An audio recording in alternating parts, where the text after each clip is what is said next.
So let's start with Abdul. Want to start my inbound marketing agency? Any tips to land my first few clients? Matt says, hey buddy, what would you do if you started all over from scratch? Stuart says, do you think the standard Fiverr graphic designer is good enough to rebrand themselves as high-end? Is charging more depend on upping our game?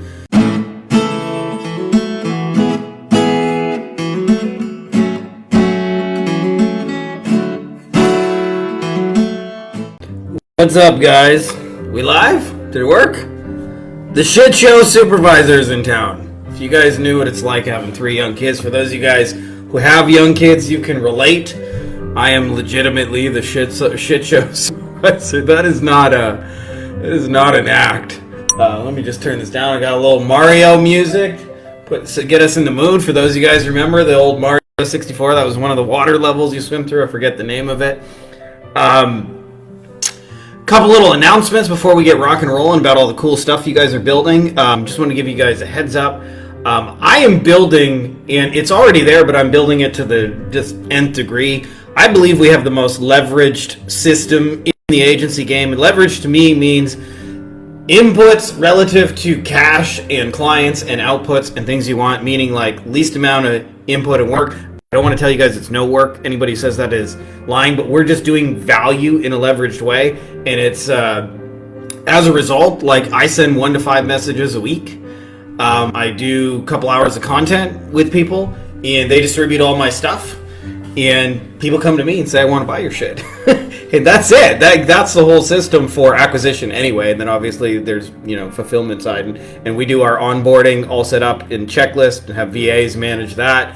Our process is all systematized and even our reporting and everything like that. So, our whole system is really like phoneless, meetingless, leveraged. And I've got that all broken down to scripts, templates. So really anybody can do it. And it's more rifle and less shotgun to what everybody else is doing. It's not message 10,000 dentists. It's identify the one person who already has 10,000 dentists, co-create something cool with them, and then have those dentists come to you, which I think is a much more fun way to do it in general. Anyway.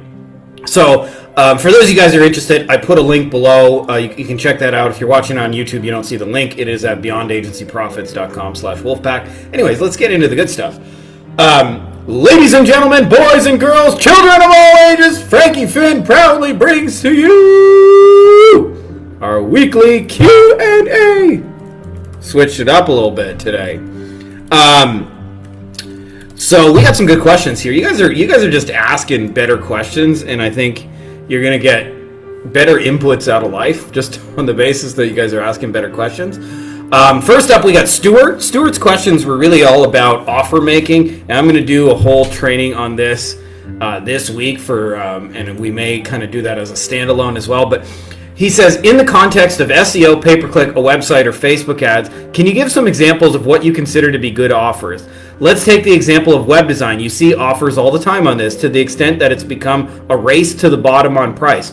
Aren't sales and an offer problem the same issue? In the context of high-end goods, people often aren't clear what the offer is exactly. Like when people decide they want a Rolls Royce or a Rolex, it's often on the back of abstract branding, which differs from McDonald's offer or get 2 McDoohickies. So I made the point, just for those of you guys who missed a little bit of the backstory, this was in the context of a conversation on a Facebook, post and some of the reply comments. And Stuart and I were talking about most agency people just talk about their deliverable and think that is their offer. We do Facebook ads. We do SEO. We do websites.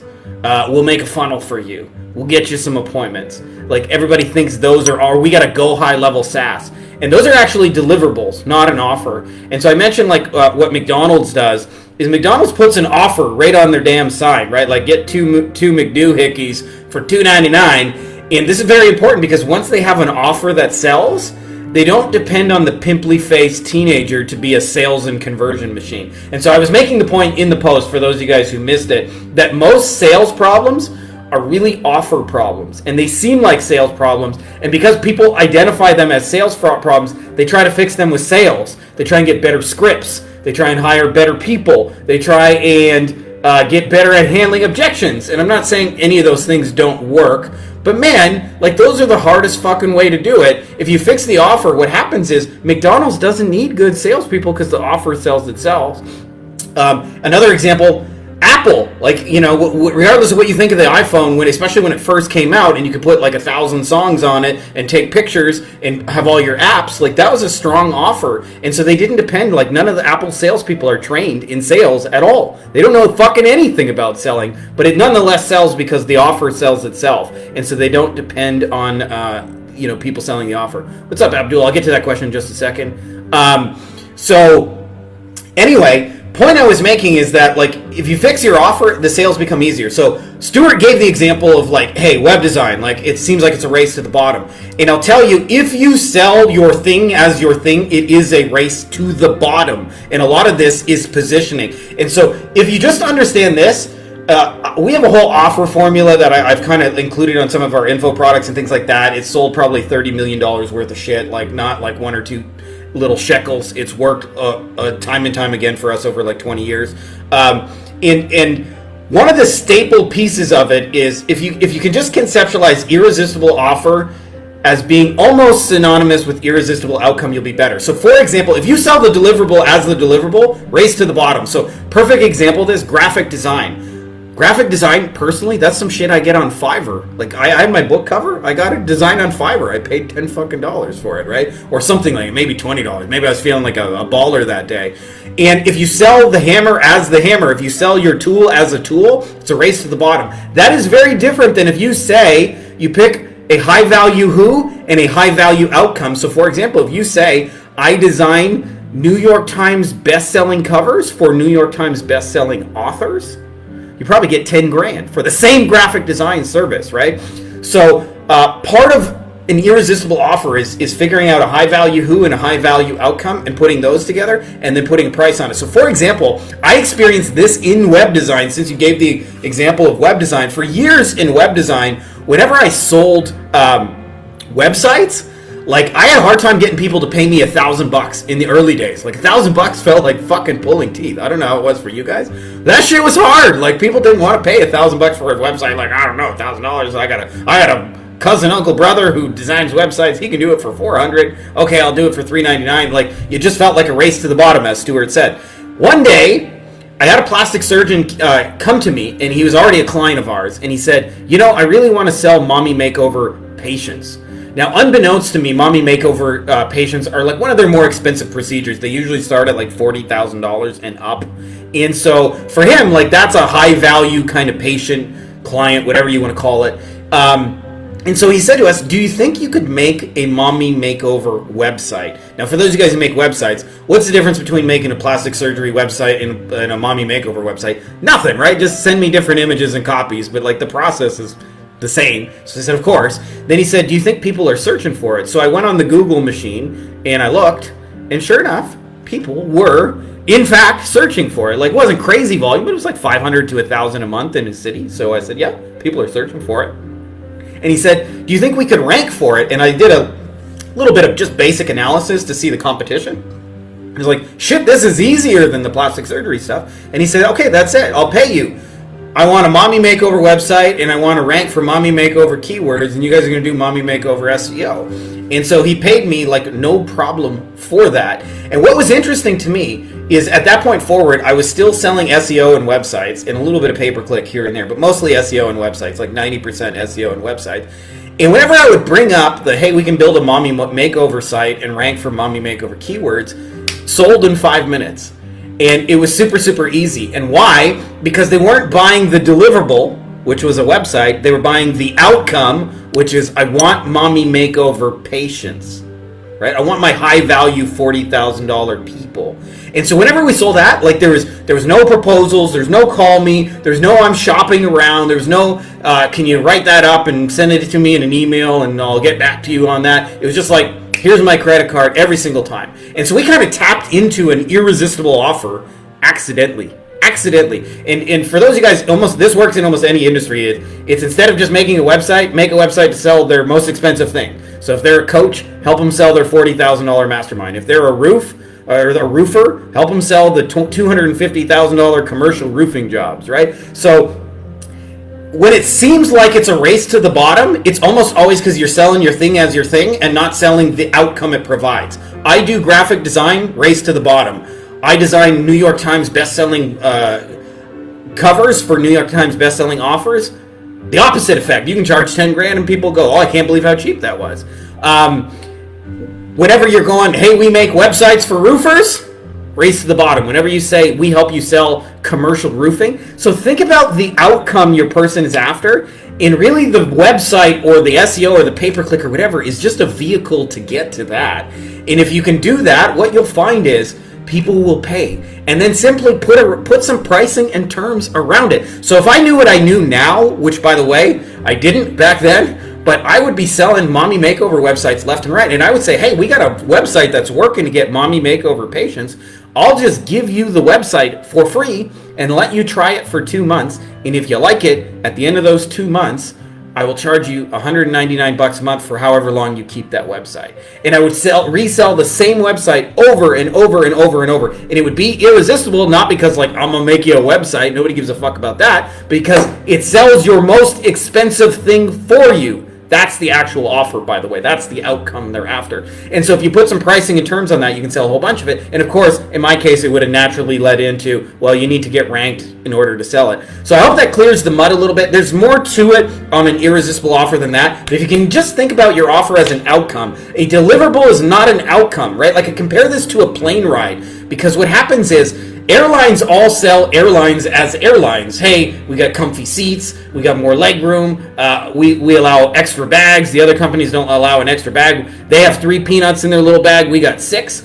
And you don't give a fuck about any of those things. You care about where you are and do they go where you want to go. And so if you think about what most people do is they're selling their offer as an airline. They're saying we got comfy seats, our SEO has extra leg room and things like that. And what they need to do is, yes, we go direct to Acapulco and we can get you there in 3 hours or less, right? That's the offer. And so if you nail that piece, what you'll find is your offers will work better. What most people do is they sell the process of getting there, the plane ride, instead of the there. And like, hey, when this is all done, you're going to be in Acapulco on the beach 3 hours from now in the sunshine, drinking out of a coconut, whatever. So I hope that helps clear the mud, because too many people are selling the thing as the thing, and that's the hardest way to sell anything, because they don't care about the process. Like if you think about weight loss, for 1,000 years, weight loss has been sold as, maybe not 1,000 years, but a long time, right? Before, after. Why don't they sell the middle journey? Why don't they sell, we're going to make you do kettlebells. We're going to make you do broccoli shakes. We're going to make you wake up at 5 a.m. and fucking do push-ups that you don't want to do, right? Why don't they sell those things? Because nobody wants those. So almost always when people feel that race to the bottom, they're selling the push-ups. They're selling the kettlebells, the broccoli shakes, the WordPress, the SEO, instead of the SEO will get you this outcome. And the more specific and measurable and meaningful and real that result is, the more they'll pay for it. And this used to blow my mind when I first got into plastic surgery. There's a company named MedNet, and MedNet sold websites, and MedNet charged $40,000 to $100,000 for a website. And here's the crazy part: you didn't even fucking own the website. So for 2-3 years, you pay like 50 grand to get a website from MedNet. And then at the end of those 3 years, you had to pay them another 50 grand to keep your own website, or pay them again to redesign it and make something new. And I remember at first I was like asking these surgeons, why? Why would you pay $50,000 for a website? Like when you can go to fucking Upwork and get that shit for like $600 and it'd be better. And they always said, the answer always surprised me at how simple it was. They would say, well, if I just get 2 patients a year from it, it's worth it for me, right? So they're buying the 2 patients a year, not the website or the process or anything. And I'll tell you why this matters, because if I look at 20 agency owners shit, 19 of them are selling the process, not the outcome of the process. They're not selling the, hey, you'll have 6-pack abs and be at the beach. They're selling kettlebells, broccoli shakes, and things that are along the way. And there's a reason for it, because that's most of the work. That's the thing you think about. If you get hired to do SEO, you don't think about in 8 months from now, this is going to be the outcome. You got to like build links and optimize and get reviews and all those things. So those are the things that matter to you. So those are the things you want to talk about. But you actually have to talk about none of those things and talk about what will happen. You will get 50 to 100 phone calls a month, and they will be of this type, and you will close on average 25% of them, which means you will make X number of dollars if you stick with the process for 8 months. Couple of questions. I see them all coming in rapid fire. So we got Abdul says, hey, Frankie, I want to start my inbound marketing agency. Any tips on landing the first few clients? Matt says, hey, buddy, what would you do if you started all over from scratch? My dude, this is an advanced fellow right here asking about starting over from scratch, which I have done a few times. Stuart says, do you think the standard Fiverr graphic designer is good enough to rebrand themselves as high-end? Does charging more depend on upping our game? So I answer those in order that they came. So let's start with Abdul. Want to start my inbound marketing agency? Any tips to land my first few clients? This is what I'm a big believer in, Abdul. If you want to create inbound, which I'm a big believer is way better than outbound, it's a very, very simple process. Find people, pick a niche. Step one, pick a niche of people you want to help. Step two, find people in that niche who have audiences, podcasts, events, books, masterminds, courses, trainings, live webinars, industry associations, software, tools, etc. There's people who already have audiences. And step three is co-create valuable stuff for them. And the way I do this is really, really simple.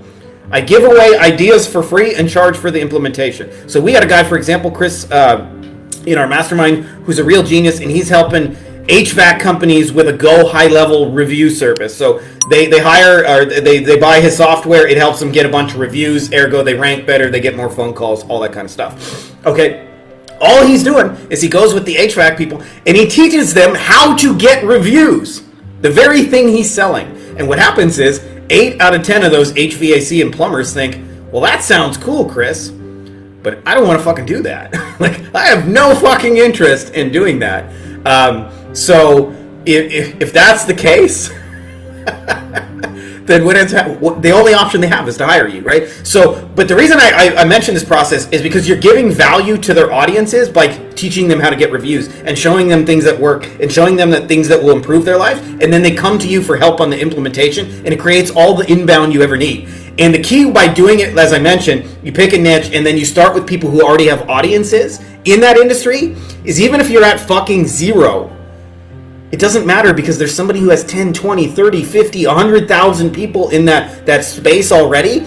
And if you co-create valuable stuff for them, they'll distribute it to their audience. They'll publish it in their magazine. They'll write it. They'll share it on their LinkedIn. They'll post it on their Twitter. They'll post it on their, it's amazing to me how few platforms I'm actually on, even though my stuff's on a lot of platforms, because people do the distribution for us.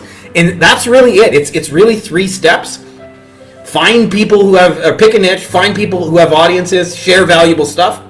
You'll have all the inbound. I'll tell you, Abdul, the biggest reason people don't do this is because it's not instant gratification. It usually has a little bit of runway. We're not talking like years, but it usually takes like 3 to 6, 7, 8 weeks for all the shit you created to get published. Like, it takes a couple of days to schedule it. You might book it out a week. It takes them a couple of weeks to push it through their machine and then publish it. So you might not see any results for like 5, 6 weeks. And most people in our world cannot handle doing something continuously in one direction for 6 weeks if you're not getting paid for it. But I promise you, if you just stick with that process, they'll distribute it. People will come to you and say, Abdul, I saw your thing on blah, blah, blah. I watched you on the podcast, saw your interview and so, read your magazine article. You did a free training for a mastermind and blah, blah, blah. And the way to do this, like from a value input, is just think about what would actually be valuable to their audience and how serve their audience for real. And then do that in the form of cool ideas, and they'll come to you for the implementation. So hope that's helpful. Matt says, hey buddy, what would you do if you started all over from scratch? I get this question asked a lot. I'm going to give you a twofold answer, brother. It's interesting because for those of you guys who don't know, Matt's a baller. Like, he's not a beginner at all by any stretch. He's a rock star and been kicking ass, but I believe he's in the process of selling right now. And so very may well be starting over. I'll tell you, if I was going to do this business model, I actually did a 90-day challenge because I got asked this question so many times. I got asked, what would you do if you were me and you were starting over? And so I showed people just how to get to the first level of like 10, 20 grand a month. Nothing crazy, but like for a lot of people, that's pretty life-changing money. So I showed how to get to that level. And it took us exactly 26 days, by the way, using the methodology that I mentioned to Abdul in the previous example. And by the way, when I forgot to mention, as you create those pieces of content with people, those are your ads too. Like, I chop those up and turn those into ads, and so I don't even have to create ads because the content we co-created with the industry association or whatever, or the free training we did, is our ad, right? So it has a lot of leverage built into that. But anyways, as far as starting over, I'll tell you, Matt, this is where I'm at in the game, and I'm not saying this is the right answer for everybody. I believe there's levels of business. So level one is like essentially poor people mentality, where you're just trying to get anyone to pay you at all. Like if you think about like most poor people, they're just trying to earn a paycheck to get through to the weekend. That's at least how I was when I was poor. Then there's the middle class mindset, where you're trying to work for a good salary. Most agencies, by the way, in my mind, are working for a salary in disguise. Like if you think about most agencies, like they're after like trying to get $3K a month or whatever from a client, or $1,200 a month, or $10K. Like the number doesn't matter, but they're trading a salary. And most people in a salary, they don't own any part of the company. They have no control over the real asset. They're just working for a check. I believe that's how most agencies are run. It's middle class values in disguise. What I'm a bigger believer in now is investing and getting a return for that. So, for example, we had a guy in our mastermind, can't mention the name because they prefer to remain anonymous, but they had one client and they made $1.4 million in 1 month with one client. And I'll give you the secret in a nutshell. Everybody else is saying, I will convert cold traffic for a salary, which I believe is a middle class approach. And this person said, I will help you convert warm traffic for a percentage of the deal, and they're investing into the value of that list. So in their case, they have appointment setters, and they went to a big class action lawsuit lawyer. They're called mass torts lawyer, and that person had a list of 60,000 people that had signed up and said we're interested, and they called those people once and they never answered the phone. And so they said, if you want, we can call that list back for you, and anytime we sign somebody up, would you just be so kind to pay us $500? Well, that was a list. They converted 25% of that whole list, meaning for every 4 phone calls, they made $500 closing somebody. And it's an easy offer, right? Because they don't have to pay unless they win something. But I look at all the energy required to build teams and systems and processes. And obviously, Matt, you've built all those things, so you know what I'm talking about. And you do all that effort building those when you could actually just convert warm traffic for a percentage. So this is all I'm doing. And I view and this became really obvious to me, by the way, once I started doing real estate. Real estate, you make money when you buy shit, right? If you get a house cheap enough, you can resell it almost like 10 billion ways. If you pay too much for it, it's really, really hard to flip that house, right? So like the money is made when you buy. And so in real estate, you focus all your marketing efforts on buying shit. In the marketing world, people digitally do the opposite. They focus all their energy on selling things. If I was starting over knowing what you know, I would focus all my efforts on buying distribution, because I believe that's worth money. And like literally, people who have audiences and don't know how to sell shit, I'll convert a percentage of that and for cash, and then for you, like just using the VAs and things like that you have to finish. Because this is what happens. Like if you consider it like an American football field, people like every day drive the ball 90, 95, 98 yards up the field and stop 1-2 yards short of the goal line, and that's the most profitable money in the entire field. So we got a guy who's doing this in HVAC, Mark Diodati. All he does is, we had a long conversation about like he was trying to sell Facebook ads, which is cold traffic for a monthly fee, the middle class kind of mindset in disguise. And one day we had a conversation, and I was like, what did you do before this? And he said, I actually worked in HVAC for 15 years. And I said, what did you do? And he said, I sold. And I said, were you any good? He says, I was consistently the number one salesperson. I said, how did you do that? And I expected him to say like, oh, I'm just really good at selling, or I'm a natural. And he said, I just followed up. Nobody else followed up. He said, if you give 10 proposals, 3 of those people buy, 7 of them don't. I would always make it a point to call those 7 people back 1 or 2 weeks later and say like, hey, I noticed we didn't get your business. Was it price? Was it anything? Is there anything we could have done to win your business? And sometimes they just say, oh, it was a money thing. Oh, if we did payment plans, or if I got you a better deal, would it work? And often, like, he could save a deal, 1 or 2 deals. And so he would close 4 or 5 out of 10 where everybody else closed 3 with 1 extra follow-up phone call. And I was like, Mark, why don't you do that for HVAC companies? So now instead of being the, hey, I'll bring you cold leads for a percentage, now he's I'll take the 70 people this month that didn't buy your shit, call them back for you, and whenever I close a deal, you can just pay me like you would normally pay a salesperson. And of course, he ain't making those fucking calls. The VA is, right? So I believe that's a better model, helping convert warm traffic for a percentage. I'm not saying it's for everybody, but your skill set, like, For real, the upside is you can do 1.5 million and have one client and no reports to make and no phone calls to make and no answering. Like, I believe that's a superior model. I've built the same thing as you, where I have complexity and I have, fucking dozens and dozens of VAs and a manager and KPIs and a team. I'm not against any of those things, but like, if you can do the same money with one client, it's easier, and you're directly producing sales, and they did most of the fucking work bringing it 98 yards up the field. I believe that's a better model, and so that's what I'm invested in these days. I'm not telling everybody should do that, but I think with your skill set, it's kind of a no-brainer. Stuart says, do you think the standard Fiverr graphic designer is good enough to rebrand themselves as high-end? Is charging more depend on upping our game? This is kind of a mindset question, Stuart. A very good one, by the way.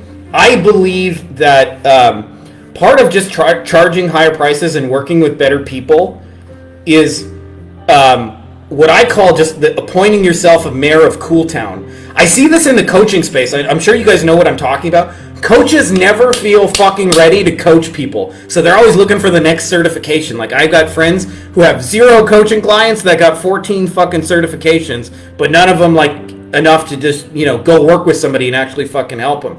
And deep down, if I believe, I mean, I don't know for sure, but if you could look into their psyche, you'd probably see somebody who doesn't feel ready, who doesn't feel worthy.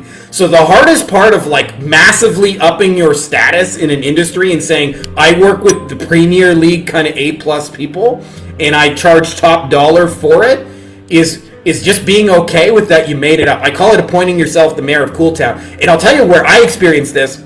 I want to say it was like 2016. I had gotten out of my first agency. I was beginning my second. And I decided I was going to work with attorneys. And I had 0 attorney clients, okay?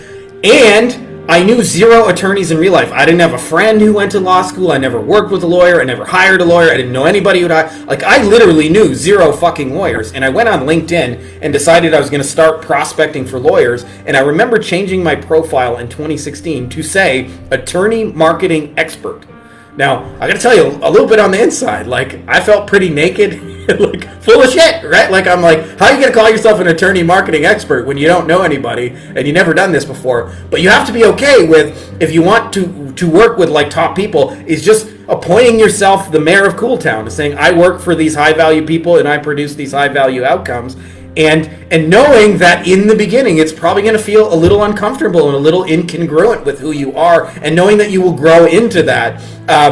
Do I think most people on Fiverr could do that? No, because they don't have the knowledge and the skill set to like understand what positioning even is or how it works. But can they? Absolutely. Absolutely. Like I told you, the guy who built my book cover $10, $20. But if he had said, like, I make amazing book covers, and I charge, even just like on Fiverr, which is a lot of money, like say $200 or something, right? If he had positioned as, I probably would have paid $200 for the exact same thing, right? He just didn't. And nobody does on there. And so a lot of times, what most people don't realize, I made a video on this, but most people are working with the bottom 80% of their clients that are struggling with money and then don't understand why their own business is struggling with money. Instead of dealing with the top 1 to 5% of your market that has all the money and spends all the money on ads and all the movers and shakers, and by the way, has all the problems with marketing and advertising and helping them, and what you'll find is if you do that, like life just gets easier and better, and the clients are easier to help. Like, I'll give you an example of how much easier they are to help. If I get a single broke like solo lawyer starting, they don't know how to answer the phone. They don't do it in a timely fashion. They don't know what to say when people get on the phone. They don't have an offer. They've never closed. They don't know how to onboard people. On and on. Like, not to say they're a bad lawyer, but they haven't figured out the marketing and sales process. When I've dealt with consistently, like I have a client right now. He has a whole team of people trained to close. And they follow up with people at least 6 times. They have a meeting every Monday where they review the calls and the numbers, and they work on continuously improving that. They've had 6 different outside coaches come in and train their staff. They have a script. They have a process. They have a CRM.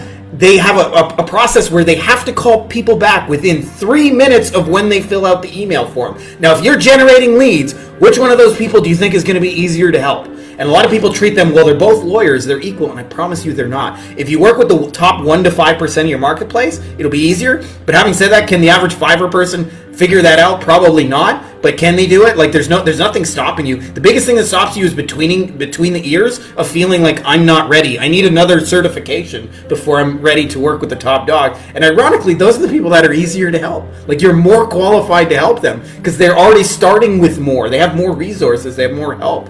So I hope that makes sense. I'm ranting.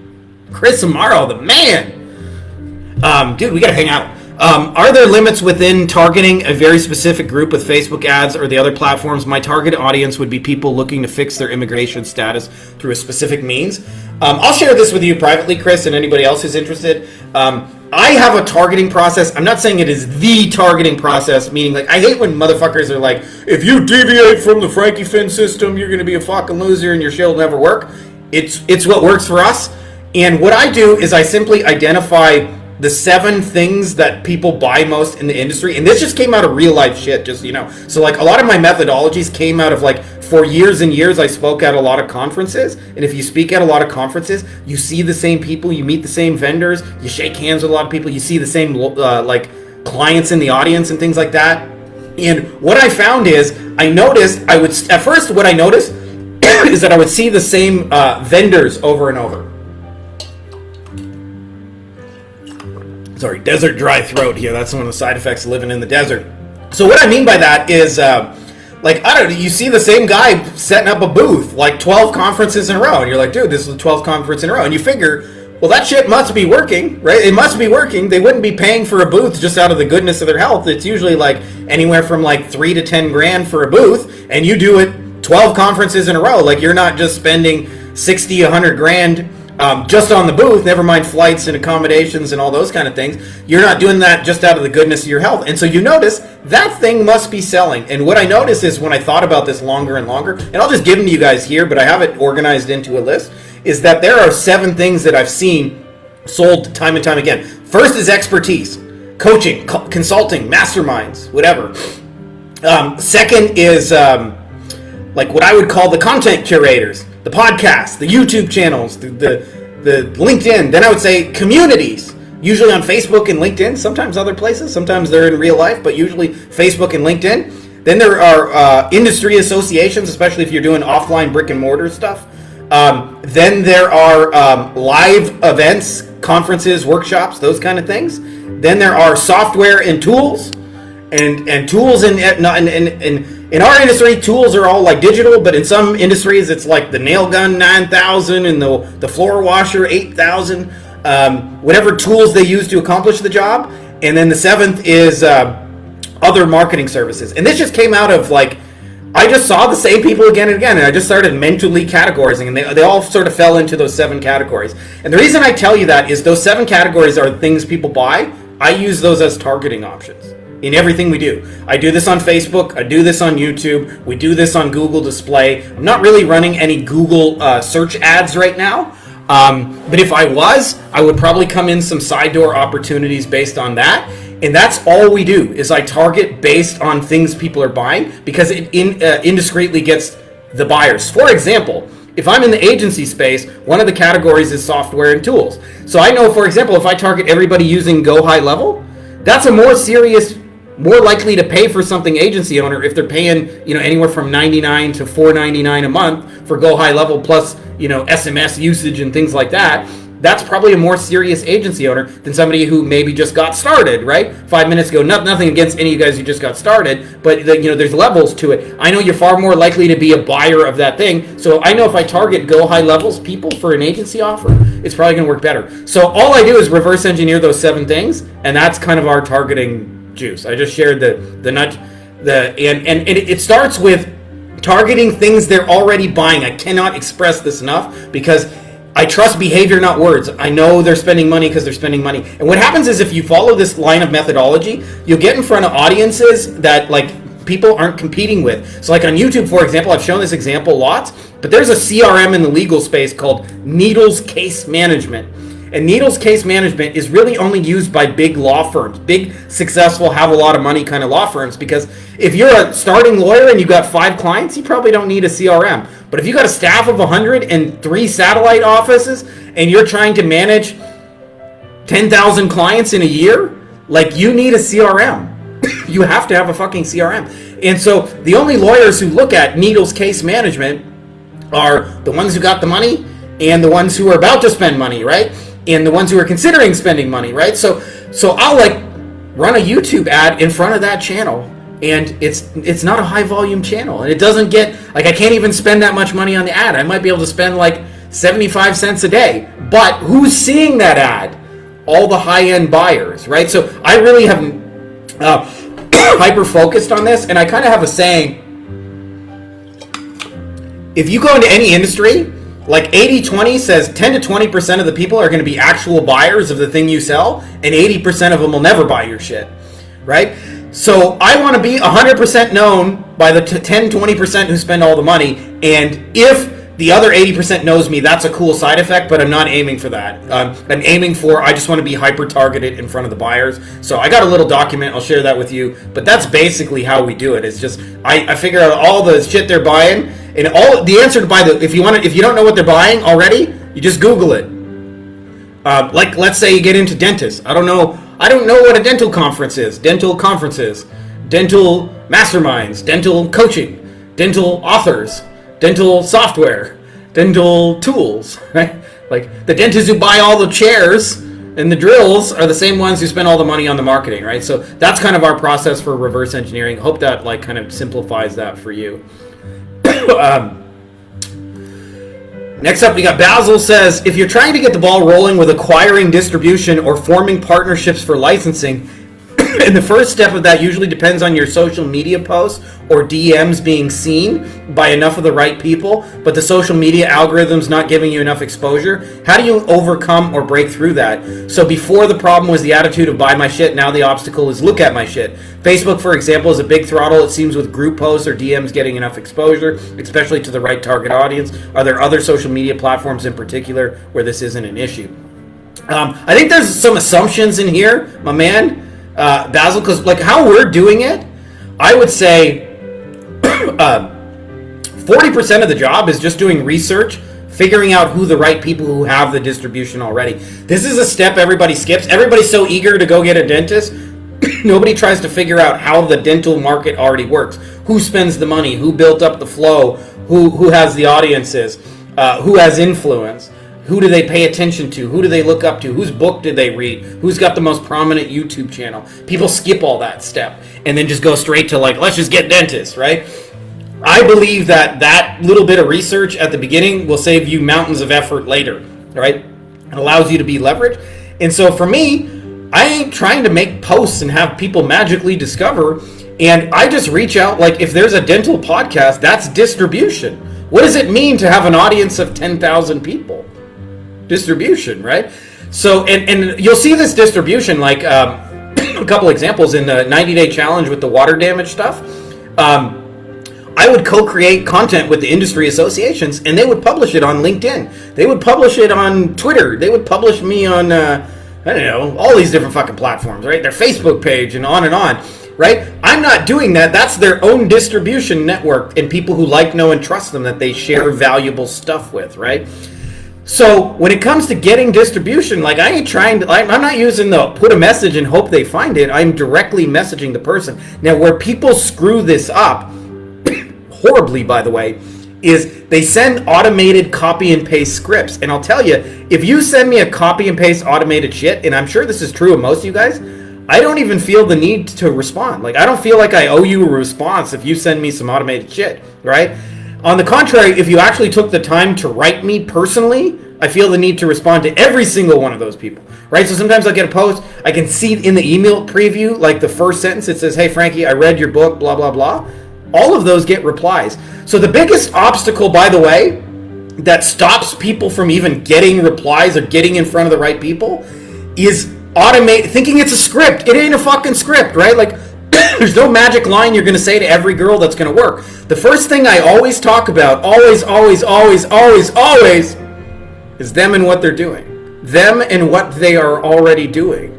So in the case of the industry association, I've seen all the books and the podcasts and things you're putting out. Saw your live event July 13th in Dallas, right? Like, talk about the things they're doing and then share how your thing fits into their thing. And so this is very, very different when I approach distribution. What I'm after is a share of their eyeballs. So what everybody else is doing is when they message people with their automated script, is it essentially says, buy my shit. And I'm saying, let's co-create something of value together for your audience. And almost always, I'm pitching them on the very thing they're doing, right? I cannot emphasize this point enough, right? What I mean by that is, if they got a podcast and they've made 300 episodes, then I say, let's make episode 301. But if they don't have a podcast, I don't pitch you, let's make a podcast, because you don't have one. So I figure out how my shit can fit into their stuff, right? So if they're already doing expert interviews, suggest an expert interview. If they're already doing free weekly trainings for their people, suggest a free weekly training, right? Fit into their plans. Don't try and be... And so where people screw this up is they're trying to approach people with some automated script. This is the dating equivalent, by the way. When I first got started internet marketing, my hero, Dave Miz, at the time, Dave Miz had a product on ClickBank called Insider Internet Dating, and I studied all Dave's marketing, and the thing that worked the best in the dating pickup world was the script. Everybody wanted, what's the line you're going to say to every woman that's going to get you laid and make her throw her underwear at you? And you know what line works all the time on every woman?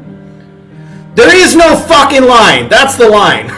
So stop looking for a magic line. So I say this because time and time again, people like approach me with a script, and I'll tell you, like, if you just want to write better messages to fucking people, take 2-3 minutes and look at their shit and what they're doing. And it's not hard. It's not hidden. Go on their website. Go on their social. They're publishing it. They don't hide it. It's right there and open.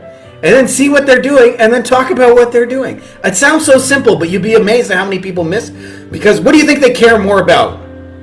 Your shit you're trying to sell them? Or their thing they're already doing? Right? Really think about that. Your shit that you're selling that they've never fucking heard of you and have no attachment to you or your thing, or their thing they've spent 20 years building. Their baby. Like, which one of those do you really think? So this is where people screw it up. They open the conversation with, buy my shit. It's really fucking cool. Hey, here's benefit 1, 2, and 3. And what we do is far simpler, is say, hey, I noticed your baby. July 13th in Dallas looks like you guys are putting on a really bitchin' live event. And then we simply make our shit fit into their shit. You know, I've noticed a lot of people have asked about getting their websites ranked so they can get more dental patients. I see you guys have put out 300 podcast episodes on it. I have a really cool idea for episode 301 that I think would really rock the world of your people. Are you open to recording something together? Right? That's the whole pitch. And by the way, it's usually done in like 3-4 sentences. Like, people think you got to write a fucking novel. Almost always, by the way, when people use automated scripts, it's almost like the dating equivalent of like, hey, I just met you, but do you want to bang? They're going for the whole home run in a single sale. I'm just going for, like, your shit seems cool. Can we create something together? That's it, right? That's the script. And so I say this because too many people are trying to accomplish they don't understand what the point of message 1. The point of message 1 is just to get a conversation going. It's not to try and get a stranger to hurl your credit card at you. And because of this, most people don't recognize winning when they get it. Winning on message 1 is when people reply to you. Even if they don't say, I'm ready to buy your shit. Because now you have a conversation going that you didn't have going 5 minutes ago. So, like, half the battle is just getting a fucking response at all. So when you say, like, I'm trying to do social stuff, to me, you're already thinking automated scripts. How do I put as many... No, just find one person who has distribution you want to co-create with. Write to them about their shit and how you can fit into that, and you'd be amazed at how they'll suddenly be collaborative. Where people screw this up is they're trying to think of some perfect thing to say, and almost always the perfect thing to say is to talk about them and their shit, right? Like, it's not your shit at all, right? So I'm ranting on this because, like, people make it so hard because they're walking up to a stranger and basically saying, like, hey, do you want to bang? Do you want to marry me? Buy my shit. It's right over here. And it's much better to be like, hey, I noticed that you were heading over to the train station. I'm heading to the train station too. Do you mind if we walk together and just have a little fun conversation? Right? It's so much easier. It's so much fucking easier. But people make this harder because, and I'll tell you, people get the order of this backwards. Oh my God, like I could rant on this for days, but there is effective and there is efficient, okay? And efficient means automation, tools, scales, processes.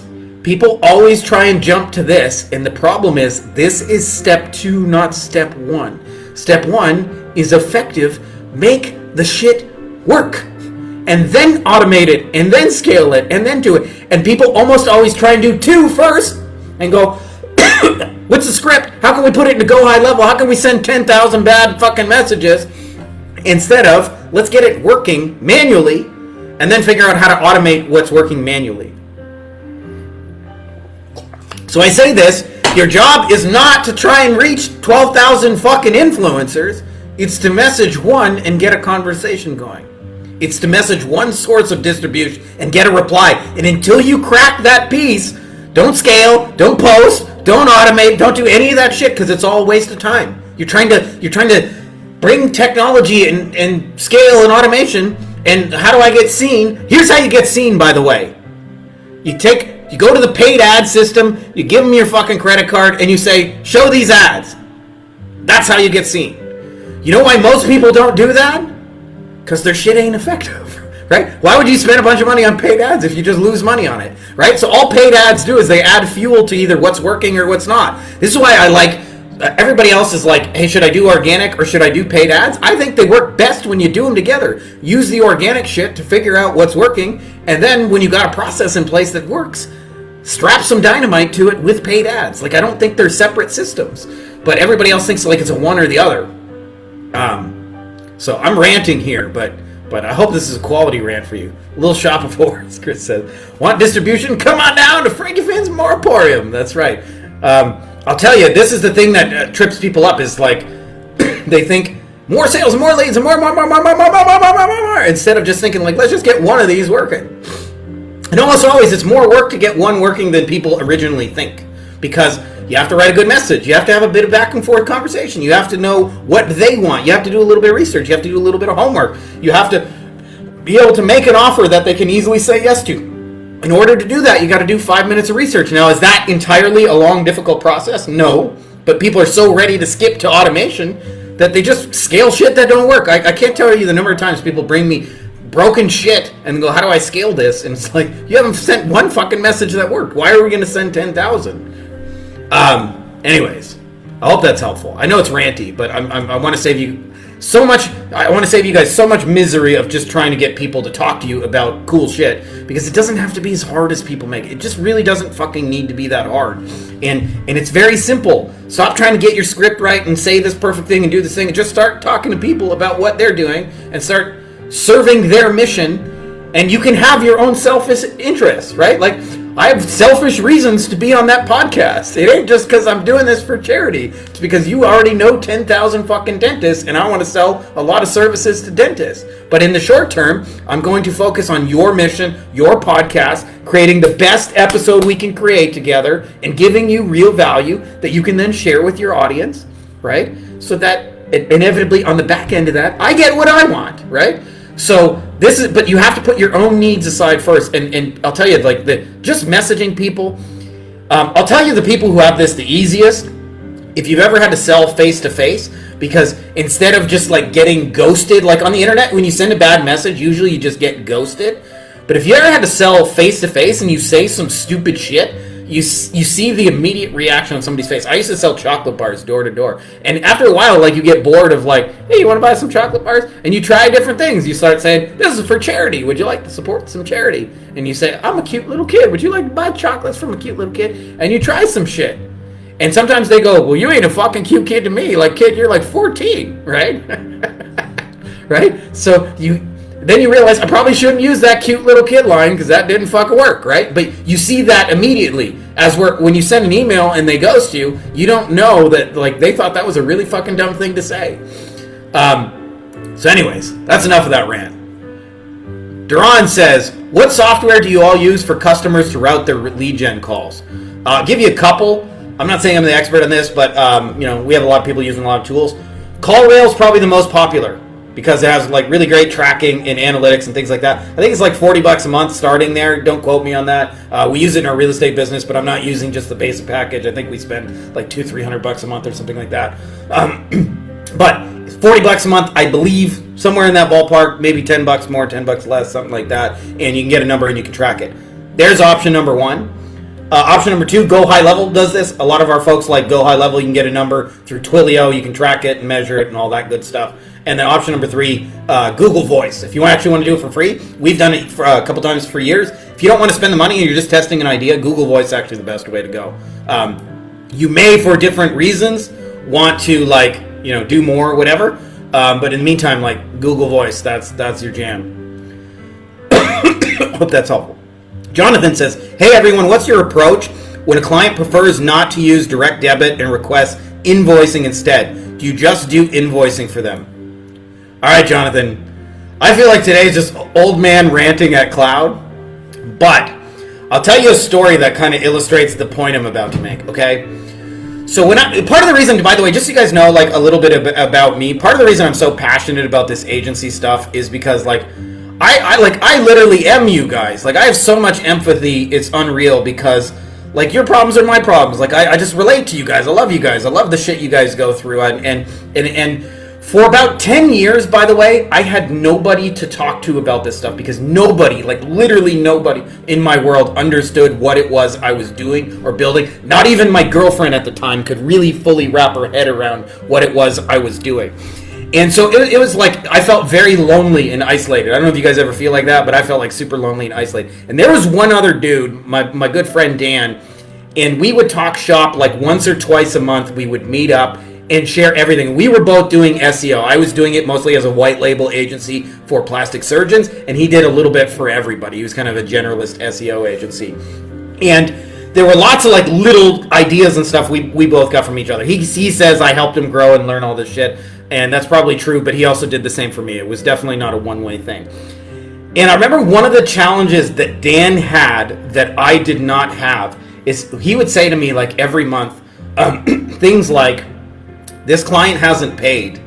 Should I keep running SEO for him? Like, what do you think? Like, how long would you let him go and keep delivering the service while you're still waiting to get paid? He says the check's in the mail, it'll be there by Monday kind of thing, but would you wait till Monday? Or would you just keep going and it's just, cost of doing business? At the time, I did all automated billing and things like that.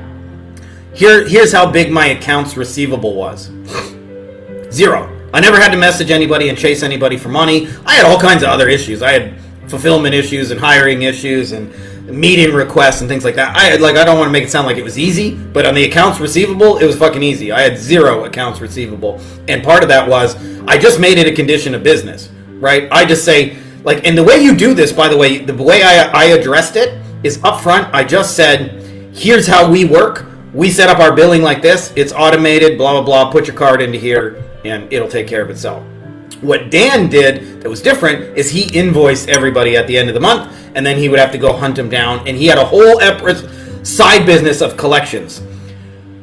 I think you are much smarter off, at least in the accounts receivable, of just saying, here's how we do our billing, we do it automated. And I'll tell you, there's only one exception where I ever had a client who did accounts receivable who was not a pain in the ass and did not bounce their bill, and I wasn't constantly hounding and chasing them for money. There was one exception who was a plastic surgeon who was very big, and he had an accounting department in his business. Like 3-4 people worked in his accounting department. He said, it's so much easier for me for tax reasons if you bill me and I let my accounting department handle it. And his accounting department usually took 2-3 weeks, and they never missed a check. That was the only exception. Every other single time where somebody asked for bill me manually, it was a fucking nightmare. So I would, in the future, don't even give them that choice. Just tell them this is how we do it, and look them straight in the eyes if you're on Zoom or sitting face to face, or if you're talking to them, just tell them, do not give them options, because what will happen is you'll get in situations like Dan where you're wondering, Do I keep running the SEO? I mean, I don't know. They haven't fucking paid me for 3 weeks. Should I wait? Should I pause them until like I get a payment? You'll get in all these weird kind of limbo situations. And by the way, it only creates problems because your staff still wants fucking paid. Your team still wants paid. You ain't getting paid for the work, and you're delivering the work. It'll just create all kinds of undue stress that doesn't need to be there. And so I would be willing to walk away from a client personally if they weren't willing to set that up with a tiny bit of exceptions. But for the most part, like, don't do it. Dan says, get off my lawn. Finally, we're embracing the fact that I'm just an inner grumpy old man. I appreciate you saying that, Dan.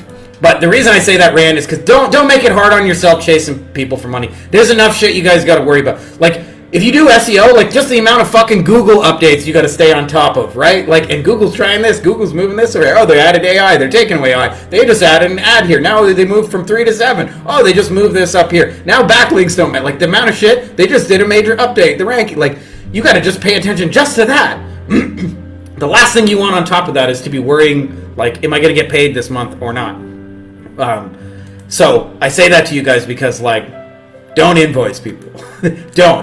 Do not do it. Like, for real. Do not manually invoice. It's just an extra wrinkle that does not need to be there in your system. Looks like the last question we got, unless you guys got any more you want to share in the comments. I'm just going to put on our Mario music a little longer. Got interrupted because I got a call. It's on my Bluetooth speaker. So we got Keisha says, does anyone offer SEO as your only product, white label or recommendation for white label SEO? Firstly, I guess we got another question after. We got, two questions. Keisha says, does anyone offer SEO? We got tons of folks just offering just SEO, just so you know. And it works. So you don't need to be all things to all people. If you're really good and specialized in SEO, we have folks, by the way, inside our group. I did a video on this recently on the YouTube channel, but I say this because when I first heard this was kind of shocking to me. It doesn't shock me at all now. But we have folks in our community that charge anywhere from $10,000 to $70,000 per month for SEO. And it's not like they got 1 or 2 clients. We got people with 400 clients paying $10,000 a month in this community right now. So, and all they do is SEO. And it's positioned as like a premium, best in class, a Bentley equivalent kind of, a Bentley Rolls Royce, premium kind of SEO brand. So yes, you can do it. As far as white label partners, I have a whole document full of recommended white label partners, but in our 90-day challenge, we use Quantum Agency, Lane Hauk, also 51 Blocks is one of our recommended partners as well. Also, David Kozlorek at Agency Elevation as well. If you guys want a link to that document, let me know and I'll send it to you. It has a list of not just all our recommended partners for white label stuff, but also software and tools. So like if you're trying to edit videos, like you don't need to figure out how to edit videos. Just check out the 3 tools we recommend, pick one of those, get started. Save you a lot of headaches. Like, what do I use for reporting? Like, we got that figured out, so I'm happy to share that with you guys. And just so you guys know, there are like a couple of affiliate links in there. You don't have to buy them through my affiliate links. I would appreciate it if you did, but you don't need to. We still recommend those tools anyway. So I'm not just like doing it for an affiliate. If they happen to have an affiliate program for something we recommend, then I set it up. If they don't, whatever, we still recommend it. So anyways, if you want that, like, check that out. Mark says, close rate. When a company has a low close rate, what are some of the factors that cause this other than price, lacking value of offering, or sales closing skill?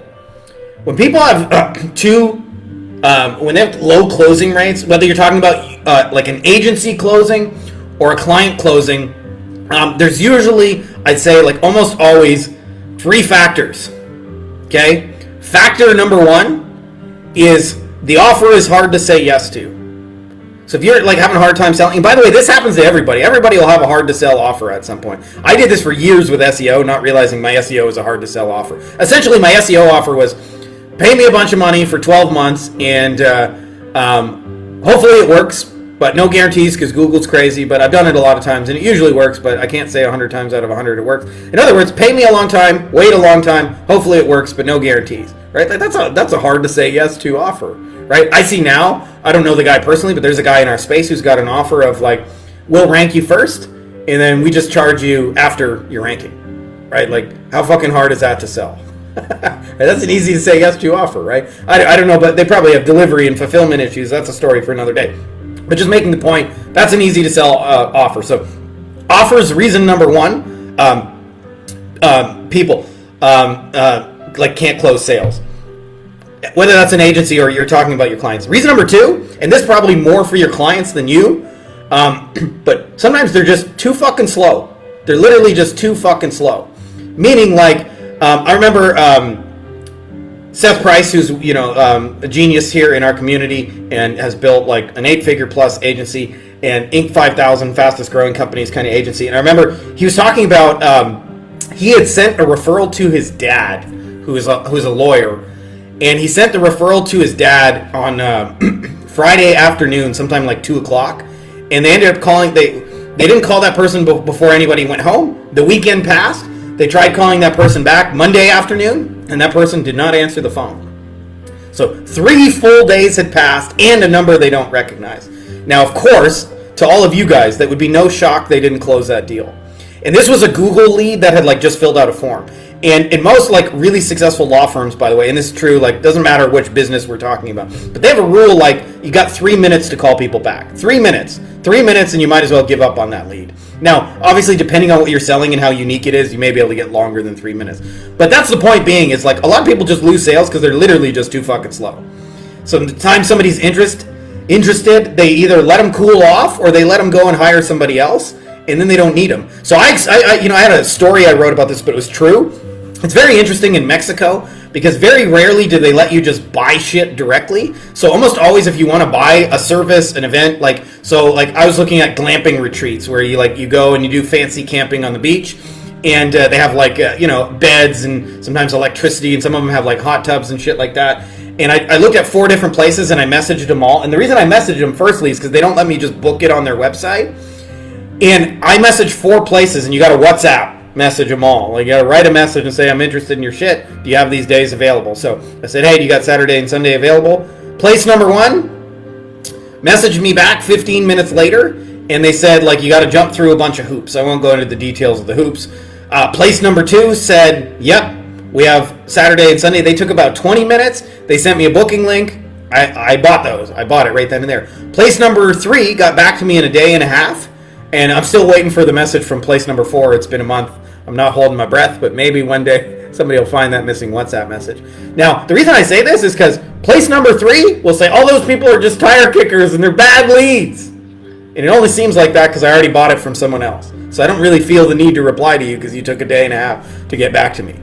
So I say that like a lot of people lose sales because they're literally just too fucking slow. Which is a big reason, by the way, I'm a big fan of Google Docs and videos and selling stuff, because you strike when the iron's hot. The minute they're interested, like, I'll send you a video right fucking now, right? Or sometimes you can do that automated, right? Like, where it's just like, you're interested, watch the video. And there's no time delay. Like, when they're the warmest of warm. I'll tell you, a lot of people don't realize this, but you lose sales. Like, if you book a meeting with a client and it takes them 3 days to get that meeting scheduled, they cool off in those 3 days. So, and then that leads to my third reason people don't close a lot of sales. And it's very, very simple. Is they don't pre-sell enough. And pre-sell, I do as like kind of a temperature out of 10. So you can feel this when somebody's like icy cold and they get on a call with you. When they're like 2 out of 10 working together, you can almost feel their arms crossed and they're like, all right, big boy, tell me what this fucking SEO shit is about. And they're like, they are not convinced. And they want you to convince them. And you have to do a lot of persuading and convincing to do that. The flip side of that, I told this story, but it's a true story. I remember I was doing a bunch of speaking, but a lot of times when you do speaking, like you'll get people who show up on your calendar 3, 4, 5, 7 days later, 2 weeks later, whatever. So she showed up in my calendar. She was a lawyer in Atlanta, and she said to me, hey, Frankie, we saw you speak at, whatever event, and to be honest with you, we don't even know what you sell, but we want to buy it. How do we work together? That was the call, right? I was like, well, this is what we do. Do you want to buy it? And she's like, all right, here, and here. And that was it. Like, it was like a 3-minute sales call, like done. And they're not all like that, but she was like a 10 out of 10 because she was pre-sold. And so not enough people realize that everything that happens in a sales thing is affected by what comes before it. I'll tell you the ultimate example. I saw an ad the other day by Grant Cardone. And it was actually like whoever his media buyer was running the ad, it was kind of a shitty ad. It wasn't clear copy. Didn't really have a strong offer. There's no real hook. and it was working. And there's a very simple reason it was working, because it's Grant Cardone, you know who he is, and you're pre-sold on him through his books and his videos and his content and all those, in his events and all that, and his media and celebrity and all that. So you're sold on Grant Cardone before the ad, so the sale happened before the ad. So those three things are the biggest reason people can't close sales. Hard to say yes to offers, too fucking slow, and they just don't pre-sell enough. And the pre-selling is the hidden secret that I think everybody misses. Everybody's so quick to get people on calls, they're not disciplined enough to understand, like, how do they show up on that call is every bit as important as whether or not you get them on a call, right? Because if they're standing there going, what's this shit about? Tell me, man, what's this shit about? Like, who cares how many of those you book? Or if they're just unqualified, right? Like, if you get somebody on there, like I remember, true story, but Ilka was doing, like, helping men with relationship, like finding a relationship coaching back in the day. And I remember she got a guy on the call, and he had literally 35 years. He had like a chronic skin condition. He was like 300 or 400 pounds overweight. So he was almost like 500-600 pounds. He lived literally in his parents' basement, and he had not spoken to a female in almost 4 decades. And her job is to find him Mr. Right. And he's broke and doesn't have 2 nickels to get. Now, I'm a believer that there's somebody for everyone, right? So I'm not saying you can't help that guy. But, like, that's a very different predicament if a guy says, hey, I'm a GQ model, I own 3 businesses, I have a Ferrari, and I'm just really busy, and I don't have time to go on dates, and I'm looking for this, and this kind of woman, and you would really help me if you could expedite that process and, like, kind of, you know, help get me in touch with somebody like that. Like, all things being equal, like, which scenario do you think you're going to succeed in more? And so, too many times people are eager to get calls and appointments and not enough to pre-sell people, and what happens is, then it's like, then you make it hard on yourself. And I just said hard on. If you're still watching after an hour, you just heard me say hard on. So there's that. I guess we got one more question. I just missed this. I got it all in a Google Doc and kind of went over to the next page. Assad says, hey everyone, I have a quick question for the group. Is anyone here running a video editing agency offering both long and short form video editing services? I'm looking for insights on how to scale this business model. If you know someone in the video editing field, please tag them. We got quite a few people doing video editing agencies. By the way, and on the high side, Michael Mogul from Chris Video is a friend of mine. They have a video editing agency, and they do $50 million a year. Let me just say that again. 5 with 8 zeros after it. 7 zeros, 8 zeros. A lot of zeros anyway, right? Like a significant number of zeros after the 5. And all they do is video editing. They've started to recently branch out to get to the 100 million. They're doing a little bit of coaching. They have some live events and things, but the staple of their business model is video editing. So, yes, it can be done, and at a very high level, just so you know. And of course, we got lots of people doing video editing. Now, I'll tell you, where people get hung up is nobody wants short and long-form videos, right? That's a process. They want the outcome of the process. And I'll tell you what would make that extra appealing for you. Define how many videos you're going to make, for who and what in what industry, and don't skip the thinking about who you want to do this, who would most benefit from it, and then focus on making it seamless for them. If you want to take video editing to the next level, I'll tell you, I had to build my own VA team for this. I probably wouldn't hire you now, but if you had come to me like 3 years ago, the hardest part for me personally is not the editing the videos, although there's significant work in that.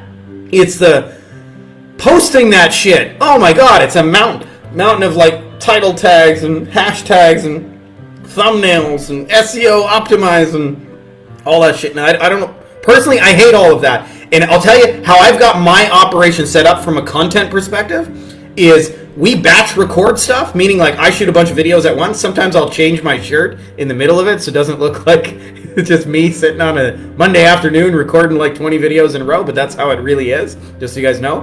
And then what ends up happening is I make a bunch of videos in a row, and then I upload them, and my VA will then, I have 2 different like VAs in my team. One will edit all the videos and do all the editing and cut out the ums and the ahs and the mistakes and the, and fix the lighting and put text over it and all the things you know for editing.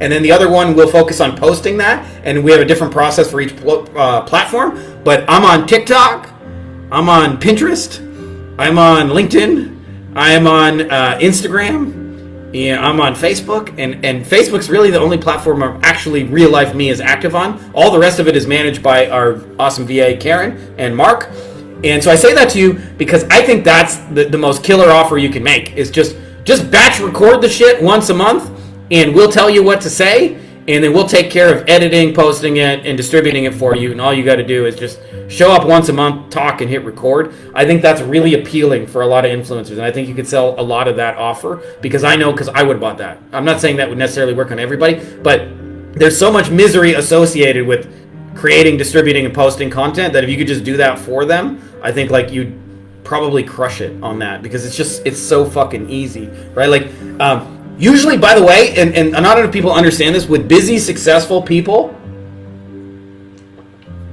the offers that work the best are not what I call the undefined more. Everybody thinks it's like, I'll get you more leads and more sales and more money.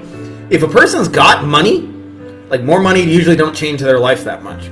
Usually, by the way, after you make like $500,000 a year net, more than that, like, it's all nice, but it does not substantially change your life. It's not like you go to Burger King and you get, I'm going to get double cheese on my Whopper because I just made an extra $100,000 this year. Like, it doesn't work like that. Like, it's nice, but it doesn't change shit for you.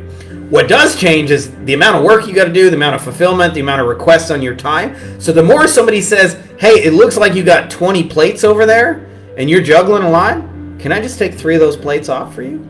Like, those offers crush it. So the more you can position your video editing not as we're going to make you more leads and more sales with our video editing, fucking Instagram, real bullshit, and more just like we'll take all the work away from you.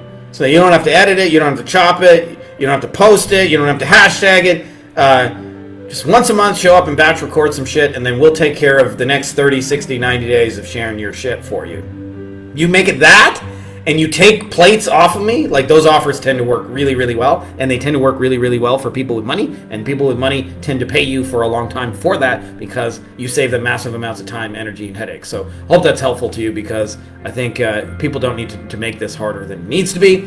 That's all we got as far as questions. Just to recap for those of you guys who missed, we're building inside of the Wolfpack what I believe is the most leveraged agency machine in existence. Maybe there's people who got a better one. I don't know of them. I know a lot of agencies. I don't know them all, but I know I've seen more than a few. And I'll tell you, the magic to that is we're acquiring other people's distribution, which means we have a process for figuring out where the most effective places to post our stuff is. We have VAs who figure that all out. And then what we do is we write 1 to 5 messages a week about how we'd love to co-create something cool with people's audiences. We share value with those audiences. It takes a couple hours a week to record it. And then what happens is it drives all kinds of inbound where people say, I'd like to work with you. And then we just simply close those people over video. And as we record that content, we're simultaneously creating ads. So like, you don't have to create ads. You already created ads when you created that content. And it's all your nurture stuff. Like you want to have email follow-ups or go high level follow-ups and things like that. Like a lead says they're interested. Best stuff you can send them is the stuff you already made, right? So you don't have to create new stuff. So all it requires is a couple hours a week of sharing value with other people about the thing you already do and know through and through. And then what happens is inbound stuff gets closed through video, and then everything that happens after that is set up by that process. So the onboarding is done phoneless, meetingless. We've got a step-by-step process and checklist for that.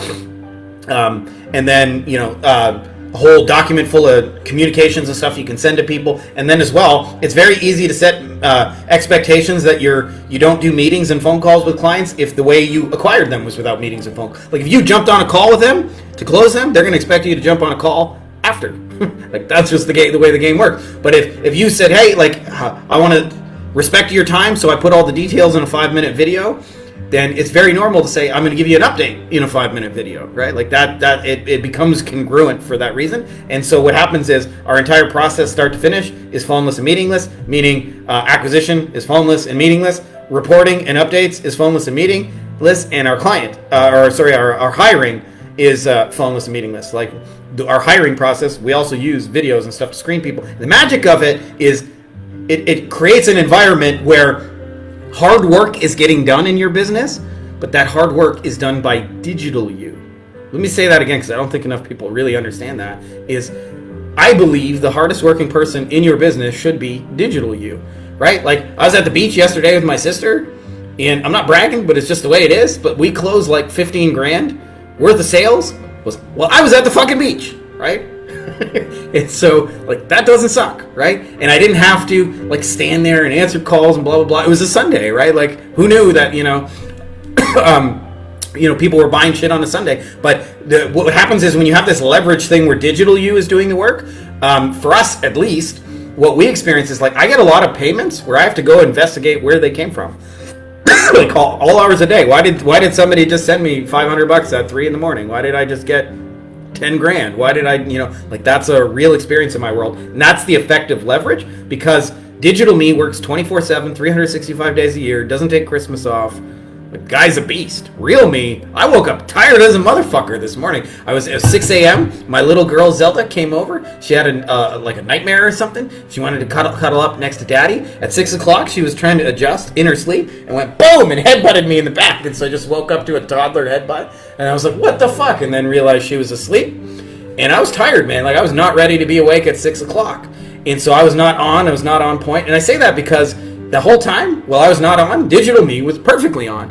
And so this is a different kind of way of thinking that everybody else talks about. Like, everybody else wants all clients and stuff like that. I want my value to be provided largely by digital stuff when I can show you guys how to build that in your agency. That's what we're doing inside of the Wolfpack these days, because that is, to me, the secret to getting the more beach, the less laptop, is you have to, like, deliver real valuable stuff, and you have to, like, deliver outcomes from people, but the more, and you have to update those people in the process, but the more those things are done with video, or at least the heavy lifting is done through video or text or digital means instead of the real you, the more you're gonna be able to have a good life in that process, right? Like, where your income comes into most people don't have income and energy divorced, and we do.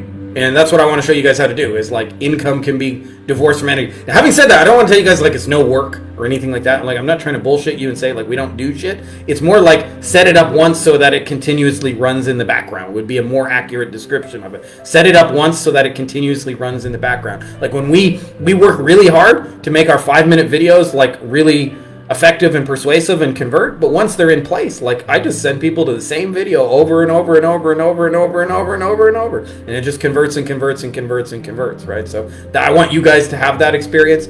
That's kind of like a little bit about what we're building. So if you guys are interested in that, check that out. And that's all I got for you guys. This is long enough for this old man to rant. 1 hour and 17 minutes. Appreciate you guys who stuck around to the very end. Much love for you guys. May the force be with you. Hey guys, if you like this video, you'll probably also like our free Facebook group, Beyond Agency Profits, Agency Lifestyle Design. You can get free copies of the book inside here. I look ridiculous.